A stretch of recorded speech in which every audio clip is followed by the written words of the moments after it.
অনুপ্রবেশকারী যাদের voter card নেই বা ভারতীয় নয় যারা আছে বিভিন্ন করার একটা খবর ছড়িয়েছে। গভর্নমেন্টের তরফে কি এরকম কোনো অর্ডার আপনাদের কাছে এখন এসেছে যে আমাদের জেলায় কিছু করতে হবে বা কিছু? না, কিছু করার জন্য কোনো অর্ডার আসেনি।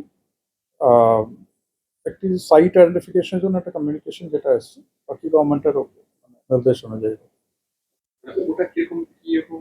না, কোনো ডিটেলস আমরা পাইনি। পশ্চিম মেদিনীপুরেও কি এবার ডিটেনশন ক্যাম্প তৈরি হবে? প্রাথমিকভাবে এমনই ইঙ্গিত প্রশাসন সূত্রে। আটক শিবিরের জন্য তোড়জোড় বা নির্দেশ এসেছে বলে জানা গিয়েছে প্রশাসন সূত্রে। সোমবার মেদিনীপুর শহরে জেলাশাসকের দপ্তরে জেলাশাসক বিজিন কৃষ্ণ সাংবাদিক সম্মেলন যখন করেছিলেন তখনই তাকে এই বিষয়ে প্রশ্ন করলে তিনি জানান, এমন কোনো নির্দেশিকা আসেনি ডিটেনশন ক্যাম্প বা আটক শিবিরের জন্য। তবে একটি জমি চিহ্নিতকরণের জন্য বলা হয়েছে। সরকারি নিয়ম অনুযায়ী যেরকম পরবর্তী নির্দেশ আসবে সে বিষয়ে পদক্ষেপ হবে। বেআইনি অনুপ্রবেশকারী বিদেশি নাগরিক ও মুক্তিপ্রাপ্ত বিদেশি বন্দীদের জন্য জেলায় জেলায় আটক শিবির বা হোল্ডিং সেন্টার তৈরির নির্দেশ দিয়েছে রাজ্য সরকার।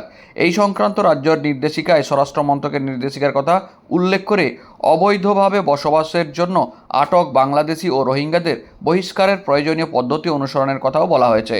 রাজ্য সরকারের সেই বার্তা পশ্চিম মেদিনীপুর জেলাতেও পৌঁছেছে। সূত্রের খবর, পশ্চিম মেদিনীপুর জেলা প্রশাসনের তরফ থেকে এই আটক শিবির বা বিশেষ ডিটেনশন ক্যাম্প তৈরির জন্য ভাবনা শুরু হয়েছে। জেলায় কোথায় কি হবে তা এখনও চূড়ান্ত হয়নি। জেলা শাসক বিজিন কৃষ্ণ জানিয়েছেন, এই বিষয়ে কিছু করার জন্য এখনও অর্ডার আসেনি। সরকারি নির্দেশ অনুযায়ী একটা জায়গা চিহ্নিত করতে বলা হয়েছে। বিস্তারিত এখনও কিছু পাইনি। উল্লেখ করা যায়, পশ্চিম মেদিনীপুর জেলাতেও বহু মানুষের নাম ভোটার তালিকা থেকে কাটা গিয়েছে। সেই সমস্ত সংখ্যা হিসেব করলে সর্বাধিক পরিমাণ পাওয়া গিয়েছে পশ্চিম মেদিনীপুরের খড়গপুর বিধানসভাতে। তারপরেই রয়েছে মেদিনীপুর বিধানসভা কেন্দ্রের স্থান। মেদিনীপুর বিধানসভাতেই রয়েছে বাংলাদেশি কলোনি, যাকে অনেকেই আবার হঠাৎ কলোনি, কেউ বা খাসপাড়া নাম দিয়ে থাকেন। 200টির বেশি পরিবার রয়েছে সেখানে, যারা বাংলাদেশ থেকে এসে আশ্রয় নিয়েছেন, যাদের ভোটার তালিকায় নাম ইতিমধ্যেই সেভাবে পাওয়া যায়নি। বহু লোকের নাম বাদ গিয়েছে, অনেকে সিএএতে আবেদন করারও প্রস্তুতি নিয়েছিলেন। এমন একাধিক জল্পনাপূর্ণ পরিস্থিতি রয়েছে। এর মাঝে চূড়ান্ত ভোটার তালিকা বের হওয়ার পরেও বহু লোকের নাম এখনও পর্যন্ত তালিকার বাইরে রয়েছে। তারা সংশয়ে রয়েছেন।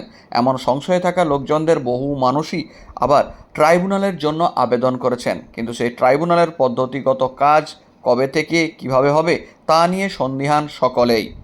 এর মাঝেই এই ডিটেনশন ক্যাম্প বা আটক শিবিরের যে প্রস্তুতি বা গুজব তা নিয়ে রীতিমতো অনেকেই আবার বেশ কিছুটা ভাবিত হয়ে পড়লেন। যদিও জেলা প্রশাসনের পক্ষ থেকে আশ্বাস, এখনও পর্যন্ত এই সম্পর্কিত পরিষ্কার কোনো ধারণা বা পরিষ্কার কোনো নির্দেশ কোথাও দেওয়া হয়নি পশ্চিম মেদিনীপুর কিংবা পাশের জেলা ঝাড়গ্রামেও। তবে একটা জমি চিহ্নিতকরণের নির্দেশ রয়েছে। সেই জমিতে কী হবে বা কিভাবে কী হবে তার কোনো নির্দেশিকা এখনও জেলা প্রশাসনের কাছে আসেনি। ফলে সব মিলিয়ে এই বিষয়টি ধোঁয়াশার মধ্যেই রয়েছে। তাহলেও প্রশাসনের একটা সূত্রের খবর, এই সংক্রান্ত নির্দেশ আসতে পারে বা প্রয়োজনীয় পদক্ষেপ নেওয়ার দিকে যেতে পারে বলেও জানা গিয়েছে। তবে এই মুহূর্তে পশ্চিম মেদিনীপুর জেলাতে ভোটার তালিকার বাইরে রয়েছেন বা বাংলাদেশি বাসিন্দারা রয়েছেন এমন সংখ্যাটা যথেষ্ট। যা মেদিনীপুর সদরেই রয়েছেন খাসপাড়া এলাকা এবং খয়রুল্লাহ চক সংলগ্ন এলাকার আরও একটি বাংলাদেশি কলোনি। করার একটা খবর ছড়িয়েছে। গভর্নমেন্টের তরফে কি এরকম কোনো অর্ডার আপনাদের কাছে এখন এসেছে যে আমাদের জেলায় কিছু করতে হবে বা কিছু? না, কিছু করার জন্য কোনো অর্ডার আসেনি।